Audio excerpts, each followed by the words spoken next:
हम लोग relation chapter पढ़ने वाले हैं। ठीक है, हम एक नोट्स तैयार किए हुए हैं और इसी से हम बताएंगे तुम लोग को।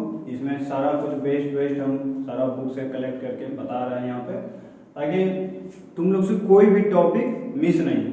ठीक है, कोई भी एक भी सिंगल पार्ट मिस नहीं होना चाहिए, इसीलिए हम इसमें प्रिपेयर किए हैं पहले, और अब हम तुम लोग को यहाँ बताएंगे। ठीक है, तुम लोग ध्यान से समझना और एक बात ध्यान रखना, जब भी इसको देखिएगा तुम लोग कॉपी और पेन लेके जरूर बैठना और नोट जरूर बनाना। ठीक है, क्योंकि नोट्स रहेगा तभी तुम लोग बार बार इसको पढ़ पाएगा। चलो हम लोग इसको समझते हैं। सबसे पहले क्या है, रिलेशन टॉपिक हम दिए हुए हैं। सबसे पहला इसमें टॉपिक क्या है, Cartesian product of two sets. ठीक है, Cartesian product of two sets को समझने से पहले हम दो बात जानेंगे। ठीक है, एक ऑर्डर्ड पेयर, ठीक है, एक ऑर्डर्ड पेयर और दूसरा है अनऑर्डर्ड पेयर। ठीक है, इसमें दो बात हम जानेंगे, एक ऑर्डर्ड पेयर और एक अनऑर्डर्ड पेयर। ठीक है, सिंपल समझो, ऑर्डर्ड पेयर वो होगा जिसके सामने में ब्रैकेट रहेगा दोनों। जैसे मतलब 2 4 हम एक एग्जांपल लिख रहे हैं, इसके दोनों साइड में ब्रैकेट लगा होना चाहिए। ठीक है, मतलब ऑर्डर्ड पेयर हम जब भी लिखेंगे तो वो ब्रैकेट के अंदर रहेगा। ठीक है, वो ब्रैकेट के अंदर रहेगा। लेकिन अनऑर्डर्ड पेयर क्या है, वो ब्रैकेट के अंदर नहीं रहता। ये 2 और 4, ठीक है, एक साथ हो गया। फिर अगर लिखते हैं तो 5 और 6, इसमें क्या है 2 और 4, या तो फिर 4 और 2, 6 और 5, इस तरह से हम लोग लिख सकते हैं। जैसे हम लोग फैक्टराइज बनाते हैं, पहले हम लोग फैक्टराइज किए होंगे, फैक्टराइज कैसे करते थे, तो फैक्टराइज में क्या होता था, जिसको हम पहले लिखते थे वो x बराबर 2 या तो 4, या तो फिर x बराबर 4 या तो 2, दोनों आता था। लेकिन यहाँ पे क्या है, यहाँ पे अंतर है। ऑर्डर्ड पेयर में अंतर ये है कि इसमें जो पहले है वो पहले ही रहेगा और जो बाद में है वो बाद में ही रहेगा। इसमें ये बात अलग अलग बात है। जैसे मतलब ये 2 और 4 है, इज नॉट इक्वल टू 4 और 2। ठीक है, यहाँ पे दोनों इक्वल है 2 और 4, यहाँ पे ये दोनों इक्वल है 2 और 4 इज इक्वल टू 4 और 2। ये अनऑर्डर्ड पेयर है। लेकिन ऑर्डर्ड पेयर में क्या है, 2 और 4 और 2 दोनों अलग अलग बात है। और वो कैसे है, चलो हम एक एग्जांपल यहाँ पे लिखते हैं तो उसको तुम लोग देखना भी समझ में आ जाएगा। ऑर्डर्ड पेयर का सवाल कैसे पूछता है, अनऑर्डर्ड पेयर का सवाल नहीं है। अनऑर्डर्ड पेयर तो फैक्टराइज सिंपल सा बात है। ऑर्डर्ड पेयर का सवाल कैसे पूछता है हम यहाँ पे एक बताते हैं। ठीक है, देखो ये है तुम्हारा ऑर्डर्ड पेयर का example. If x - 3, y - 5 is equal to 3 और 9 दिया हुआ है, तुमको x और y निकालना है। कैसे निकालेंगे, हम अभी जस्ट बताए थे कि जो पहले रहेगा वो पहले वाला के ही बराबर रहेगा। ठीक है, और जो बाद में रहेगा वो बाद वाला के बराबर रहेगा।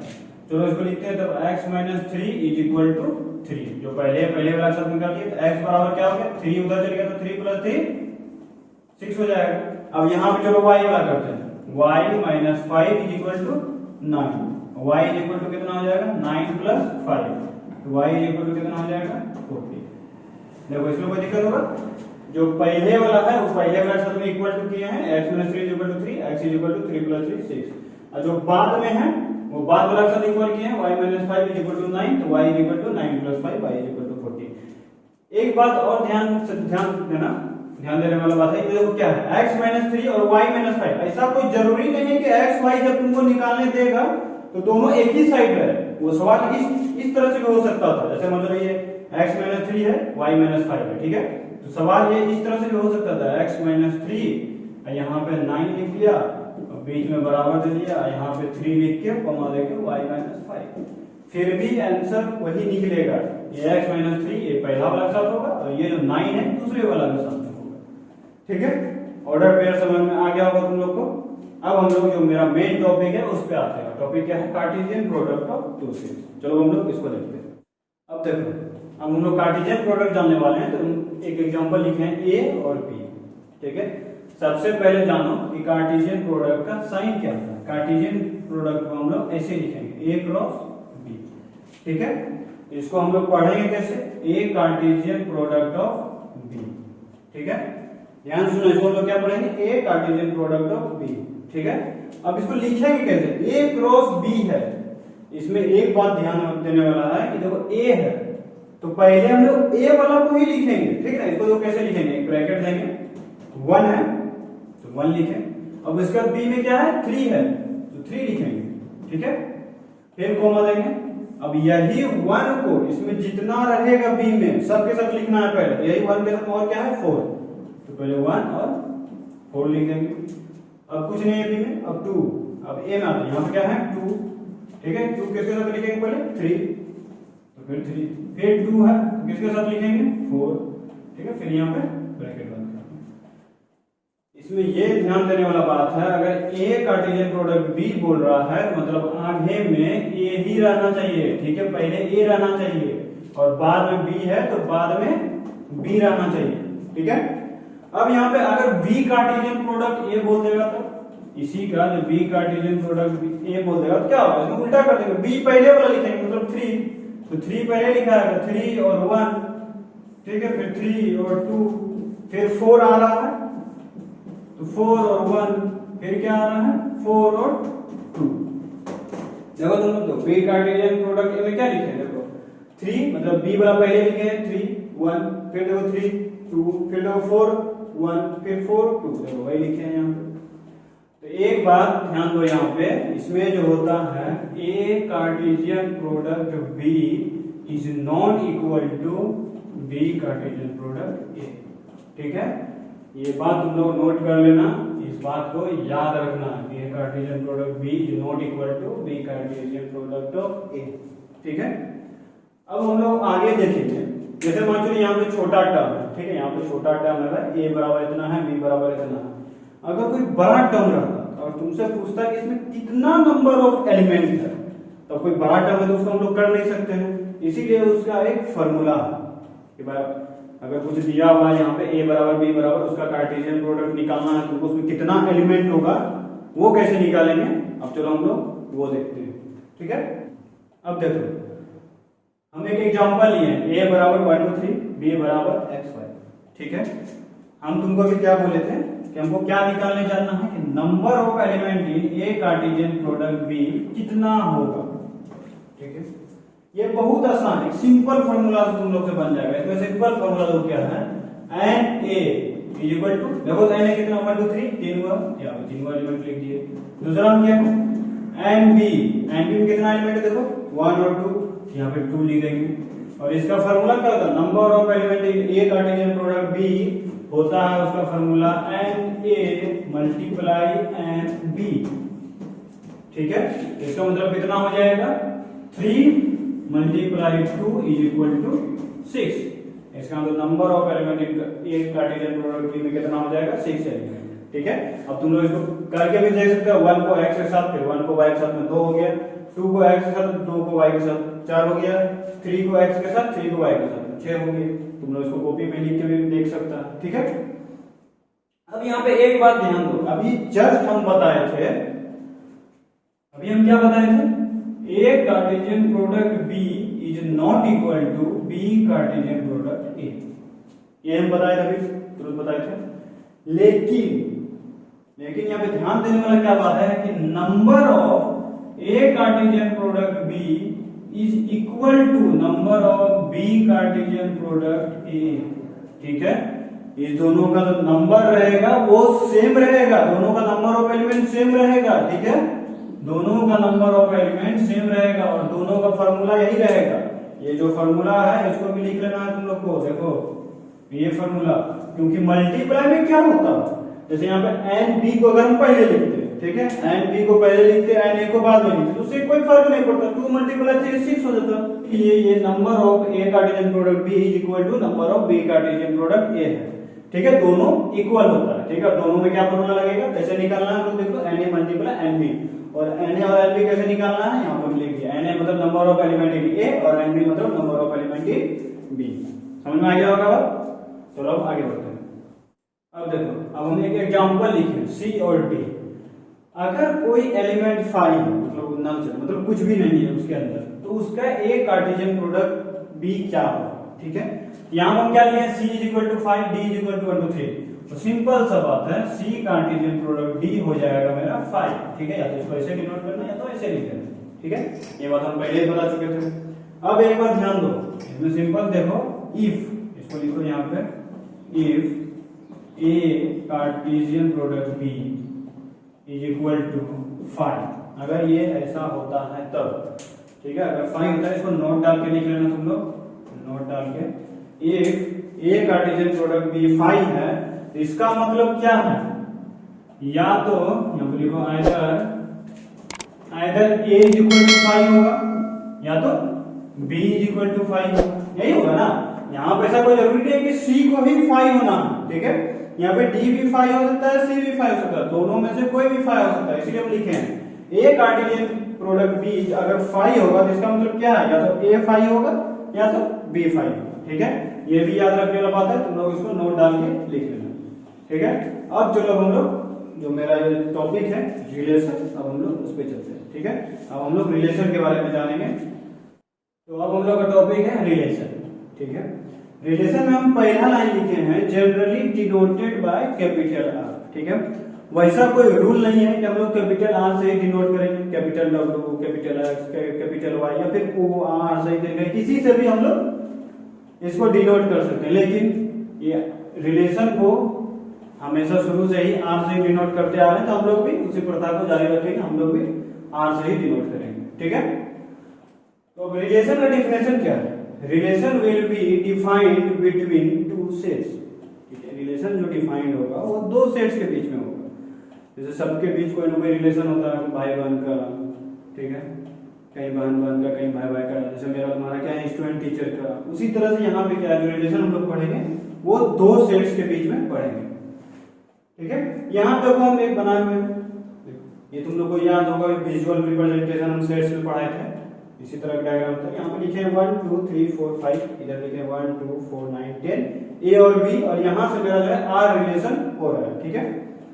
तो आर देखो यहाँ पे हम लिखे R such that A to A नहीं, ए टू बी होगा यहाँ पे, ठीक है, ए टू बी, ठीक है। देखो यहाँ हम लिखे हैं आर सच, इसको हम लोग पढ़ेंगे कैसे, जो पढ़ने का सही तरीका है उसको क्या लिखते हैं, देखो हम यहाँ पे बगल में लिखे हैं, इसलिए तुम लोग उसको लिख लेना जिसको नहीं पता। R is a relation is such that का सिंबल है, हम लिखे थे पहले सेट्स में, such that it is defined from A to B, ठीक है। क्या लिखे हैं, R is a relation such that, ये सच दैट का सिंबल है, it is defined from A to B, ठीक है। अब देखो ये जो हम बनाए हैं, अब इसका क्या काम है, यहाँ पे हम यहाँ पे क्वेश्चन लिखे हैं R is equal to AB such that A belongs to A, B belongs to B। मतलब क्या, ये जो कैपिटल जो A वाला है वो A से, मतलब ये जो स्मॉल A हम लिखे हैं वो कैपिटल A से बिलोंग करता है, और जो स्मॉल B है वो कैपिटल B से बिलोंग करता है। और यहाँ पे हम लिखे हैं A square is equal to B, ये मेन बात है, क्या लिखे हैं, A square is equal to B।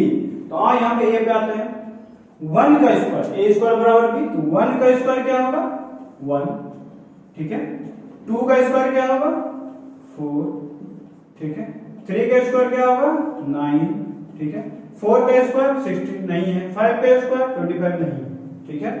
इसका मतलब इसका आंसर क्या होगा, R इज इक्वल टू, पहले A लिखा हुआ बाद में B लिखा हुआ, तो पहले A वाला क्या लिखेंगे 1, और फिर बाद में 1, यहाँ पे क्या होगा 1 और 1, फिर दूसरा क्या है 2, और B में क्या है 4, तो 2 और 4, फिर तीसरा क्या है 3 और 9, यहाँ हम लोग लिखेंगे 3 और 9, ठीक है। ये मेरा हो गया इसका सॉल्यूशन, ठीक है। अब हम लोग और एक बात जानेंगे इसके बारे में। अब देखो यहाँ पे हम लिख दिए हैं, अब इसको हम लोग पढ़ेंगे कैसे, 1 इज रिलेटेड विथ 1, मतलब क्या है, इसको लिखेंगे हम लोग 1 इज रिलेटेड विथ 1, ठीक है। फिर इसी तरह 2 इज रिलेटेड विथ 4, यहाँ पे क्या लिखेंगे 2 is related with 4, small bracket ही रहने दें, स्मॉल ब्रैकेट ही ठीक है। फिर उसके बाद लिखेंगे देखो 3 इज रिलेटेड विथ 9, तो इसको कैसे लिखेंगे 3 इज रिलेटेड विथ, ठीक है, इसमें कोई दिक्कत नहीं है। अब हम लोग नेक्स्ट टॉपिक में हम लोग पढ़ेंगे इमेज और प्री इमेज, ठीक है। देखो अब हम लोग का टॉपिक है इमेज एंड प्री इमेज, ठीक है। इसमें वही एग्जांपल, सेम एग्जांपल लिए हैं, ठीक है। जैसे पहले था A belongs to A capital है और B belongs to B, A square बराबर बी, ठीक है। सेम एग्जांपल है, तुम लोग सिर्फ बस जान देखो 1 का स्क्वायर क्या हुआ है 1, -1 का स्क्वायर क्या है 1, 0 का स्क्वायर क्या होता है 0, 2 का स्क्वायर कितना होता है 4 और -2 का स्क्वायर कितना होता है 4, ठीक है। एक बात ध्यान में रखना, ये जीरो का मैपिंग हो रहा है जीरो के साथ, ठीक है ना। ये क्या हो रहा है मैपिंग, इसको हम लोग मैपिंग बोलेंगे, ठीक ना। मतलब 1 का 1 के साथ मैपिंग हो रहा है, -1 का 1 के साथ मैपिंग हो रहा है, 2 का 4 के साथ मैपिंग हो रहा है और -2 का 4 के साथ मैपिंग हो रहा है, ठीक ना। इसको हम लोग मैपिंग वर्ड से जानेंगे। अब देखो यहाँ पे क्या है, ये तुम पहले भी लिखे थे, यहाँ पे यही था ए स्क्वायर बराबर बी, यहाँ पे स्क्वायर करके उसको मिला दिया। अब बात आता है कि इमेज और प्री इमेज क्या होता है, ठीक है। इमेज और प्री इमेज किसको बोलते हैं, प्री इमेज।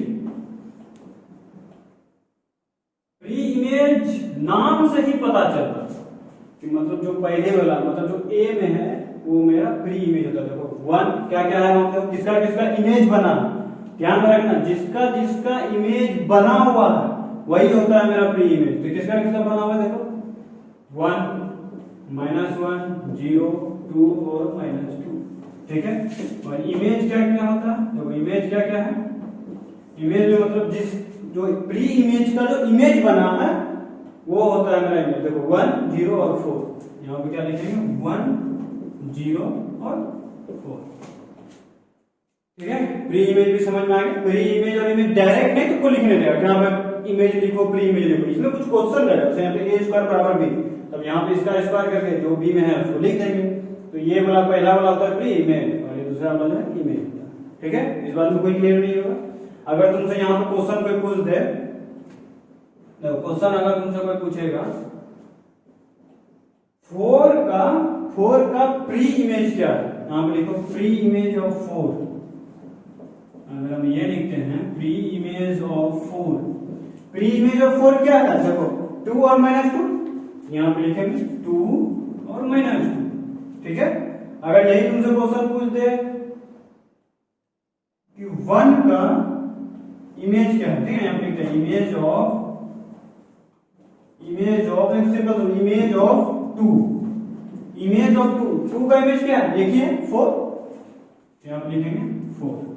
ध्यान में रखना pre image of 4, pre image मतलब ये 4 जो है प्री इमेज, उसका प्री इमेज क्या है 2 को है, देखो 2 और -2 दोनों का स्क्वायर करने से 4 आ रहा है, तो प्री इमेज ऑफ 4 2 और -2, और जो इमेज ऑफ 2 मतलब देखो यहाँ है 2 और इसका इमेज क्या है 4, यहाँ पे इमेज ऑफ 2 इक्वल टू 4, ठीक है। यहाँ तक कोई दिक्कत नहीं होगा। अब हम लोग domain of relation, range of relation और को डोमेन ऑफ रिलेशन के बारे में जानेंगे, ठीक है। सबसे पहला बात कि डोमेन ऑफ रिलेशन को हम लोग डिनोट कैसे करेंगे, डोमेन ऑफ रिलेशन को हम लोग कैसे डिनोट करेंगे, डी और यहाँ पे आर, ठीक है। डोमेन ऑफ रिलेशन को हम लोग कैसे डिनोट करेंगे, डी और आर। उसी तरह रेंज को हम लोग कैसे डिनोट करेंगे, आर, ठीक है। वो डोमेन को हम लोग बाद में आते हैं, पहले डोमेन और रेंज देखते हैं, ठीक है। डोमेन जो होता है, डोमेन दो क्या होगा, डोमेन क्या होता है, तो यहाँ पे 1, -1, 0, 2 और -2। डोमेन जो होता है मेरा, डोमेन क्या है, set of all pre images, ठीक है, set of all pre images, ठीक है। डोमेन हम लोग कैसे फाइंड करेंगे, अगर प्री इमेज निकालने जानते हैं तो हम लोग का डोमेन भी निकल जाएगा, ठीक है। प्री इमेज क्या होता है, जो मेरा प्री इमेज रहेगा, ठीक है। देखो यहाँ पे देखो 1, -1, 0, 2 और -2, जो मेरा प्री इमेज रहेगा वो पूरा प्री इमेज का सेट को हम लोग डोमेन ऑफ रिलेशन बोलते हैं, ठीक है। अब उसी तरह रेंज में भी है, रेंज में क्या, रेंज को क्या डिनोट करेंगे, तो कैपिटल आर यहाँ पे स्मॉल आर दे देंगे नीचे में। रेंज होता है जो सेट ऑफ ऑल इमेजेस, ठीक है। रेंज मेरा क्या हो जाएगा 1, 0, 4, ठीक है। इसको हम लोग लिखेंगे सेट ऑफ ऑल इमेजेस, ठीक है। को डोमेन ऑफ रिलेशन को हम लोग कैसे डिनोट करेंगे, सी ओ माइनस, यहाँ पे थोड़ा सा माइनस तरह का साइन देंगे और डी आर, ठीक है। कोडोमेन को हम लोग ठीक है इस तरह से डिनोट करेंगे। कोडोमेन में क्या क्या होता है, कोडोमेन में क्या क्या है, कोडोमेन में देखो क्या क्या है 1 2 0 3 4। कोडोमेन में जो है कंप्लीट सेट भी आएगा, कंप्लीट मतलब सेट भी जो भी रहेगा, ठीक ना, कंप्लीट सेट भी इसको लिखते हैं, यहां देखो कंप्लीट सेट भी, ठीक है। कंप्लीट सेट भी मतलब क्या है कि कोडोमेन में वो पूरा आ जाएगा जो सेट बी में रहेगा, जितना भी सेट बी में एलिमेंट रहेगा वो सारा का सारा कोडोमेन ऑफ रिलेशन में आ जाएगा, ठीक है। अब हम लोग को कुछ लिखना है, एक दो बात हम नोट डाल के लिखेंगे, उसको तुम लोग ध्यान से देख लेना और समझ लेना और याद भी कर लेना, ठीक है। अब देखो यहाँ पे लिखे हम नोट डाल के, रेंज इज ए सबसेट और इक्वल टू अ कोडोमेन, ठीक है। इसका मतलब क्या है, तुमको अभी तुरंत हम दो फिगर बताए थे, फिगर बताए थे यहाँ देखो, यहाँ पूछता 1 2 3 4। कोडोमेन में क्या होता है, पूरा सेट भी होता है ना, और रेंज में वैसा कोई जरूरी नहीं था, रेंज तो तुम देखो कुछ ही था, जैसे मतलब 1 3 4 मेरा रेंज है, ठीक है। तो रेंज क्या है, ये पूरा पूरी सबसेट है। रेंज क्या है, कोडोमेन का सबसेट है। सेट भी मेरा क्या था, कोडोमेन, और रेंज उसी के अंदर है। मतलब क्या है कि रेंज जो है कोडोमेन का सबसेट है, ठीक है। और या तो उसके बराबर भी हो सकता है, अगर मान लीजिए ये भी दो भी अगर आ जाता रेंज में, देखो पूरा सेट भी आ गया और रेंज और कोडोमेन बराबर भी हो गया। कोडोमेन में भी यही 1 2 3 4 है और रेंज में भी यही 1 2 3 है, इसीलिए हम यहाँ पे लिखे हैं range is a subset of codomain, ठीक है। अब यहाँ पे देखो रेंज, यहाँ पे सबसेट कैसे बोले, सेट में बता चुके थे, यहाँ पे इक्वल टू का साइन दिए हैं कोडोमेन, ठीक है, इसमें कोई दिक्कत नहीं है। अब देखो यहाँ पे हम एक बात बता रहे हैं, उसको ध्यान से समझना। यहाँ पर हम लिखे हैं रिलेशन और यहाँ लिखे हैं कार्टेशियन प्रोडक्ट, ठीक है। रिलेशन को हम लोग कैसे लिखते हैं, चलो रिलेशन को हम लोग लिखते हैं, अभी हम जस्ट बताए हुए थे। 1 का किसके साथ में रिलेशन, x के साथ में, फिर ये देखो 2 का किसके साथ है, x के साथ में, फिर 3 किसके साथ है, y के साथ। ये हो गया तुम्हारा रिलेशन, इसमें कोई दिक्कत नहीं, रिलेशन में कोई दिक्कत नहीं होना चाहिए। इधर आते हैं कार्टेशियन प्रोडक्ट। कार्टेशियन प्रोडक्ट में क्या होता है, कैसे लिखे थे, कार्टेशियन प्रोडक्ट में क्या था, ये 1 है, 1 को पहले दोनों के साथ लिखेंगे, 1 x, ठीक है, फिर 1 y, फिर देखो 2 है, 2 x 2 y, 2 को x y दोनों के साथ लिखेंगे, फिर ये 3 है, 3 x और यहाँ पे है 3 और y, ठीक है। कार्टेशियन प्रोडक्ट में कोई दिक्कत नहीं होगा। अब तुम ध्यान दो, रेंज जो है देखो 1x 2x 3y, 1x 2x 3y, तुमको एक बात यहाँ पे देखने में समझ आ रहा होगा कि रेंज जो है ये कार्टेशियन प्रोडक्ट का क्या है, सबसेट है, ठीक है ना। ध्यान से सुना, रेंज क्या है, कार्टेशियन प्रोडक्ट का क्या है, सबसेट होता है, ठीक है ना। चलो हम इसको यहाँ पे नोट डाल के लिख देते हैं इस बात को।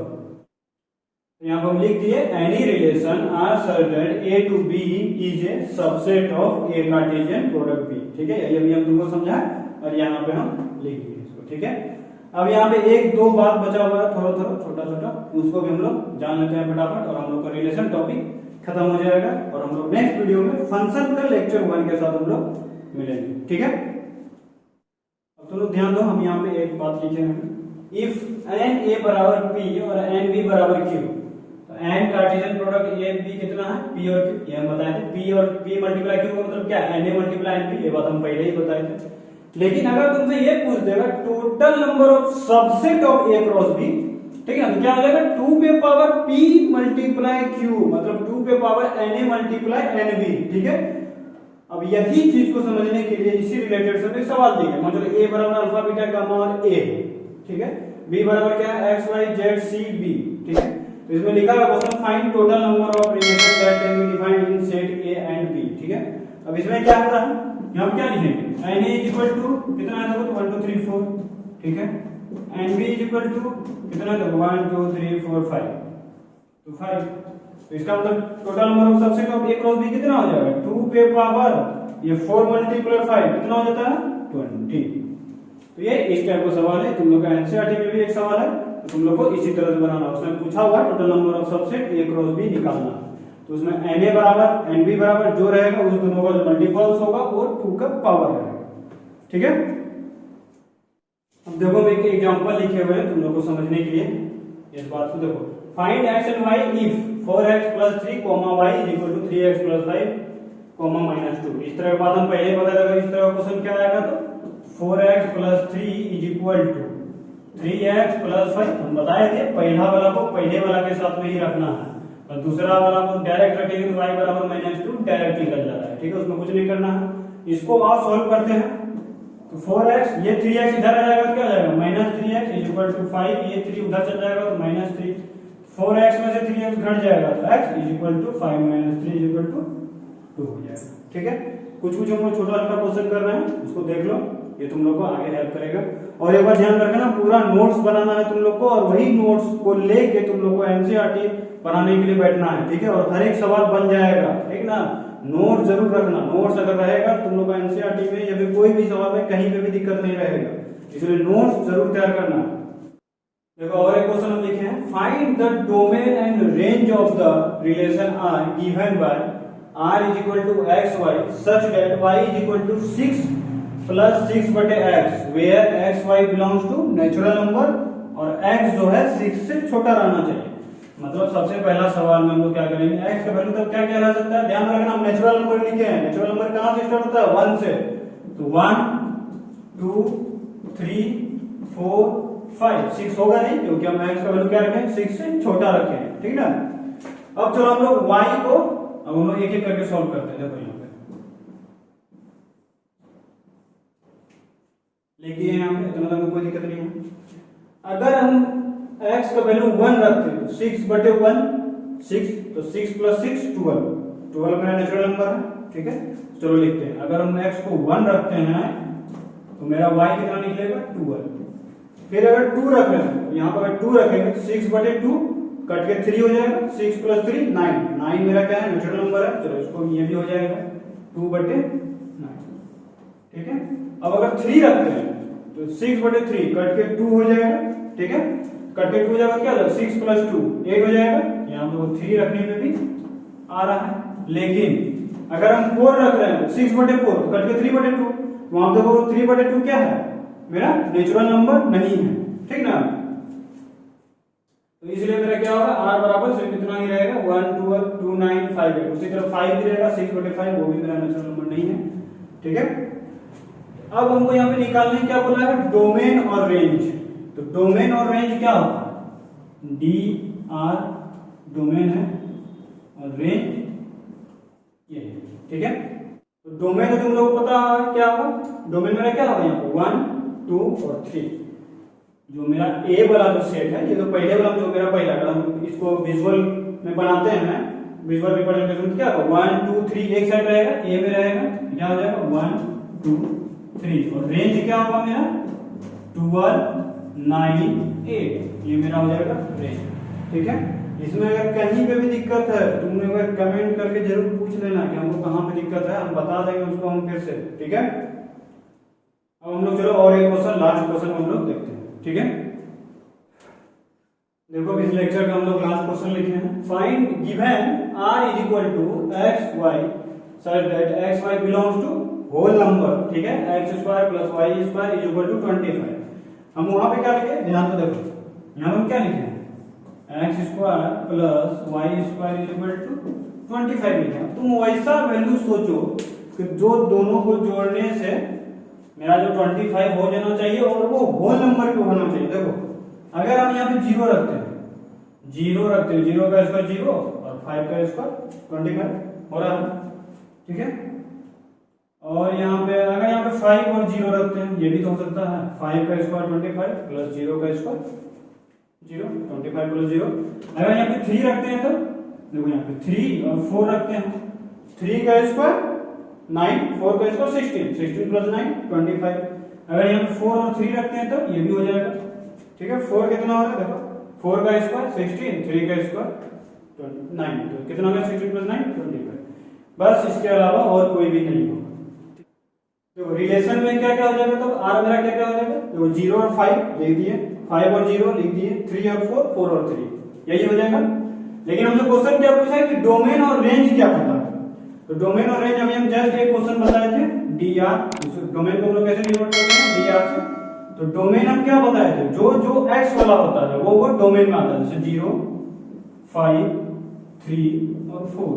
ये हो गया मेरा डोमेन। और रेंज में क्या क्या आएगा, जो जो y वाला टर्म रहेगा, जैसे यहाँ पे 5 0 लिखो, इसको देखो 5 0 4 और 3, यही हो गया मेरा रेंज। ठीक है, तो अब इस वीडियो में यही तक। अब हम लोग नेक्स्ट वीडियो में जो मेरा न्यू टॉपिक रहेगा वो फंक्शन, उसके साथ हम लोग लेक्चर 1 फंक्शन का नेक्स्ट वीडियो रहेगा।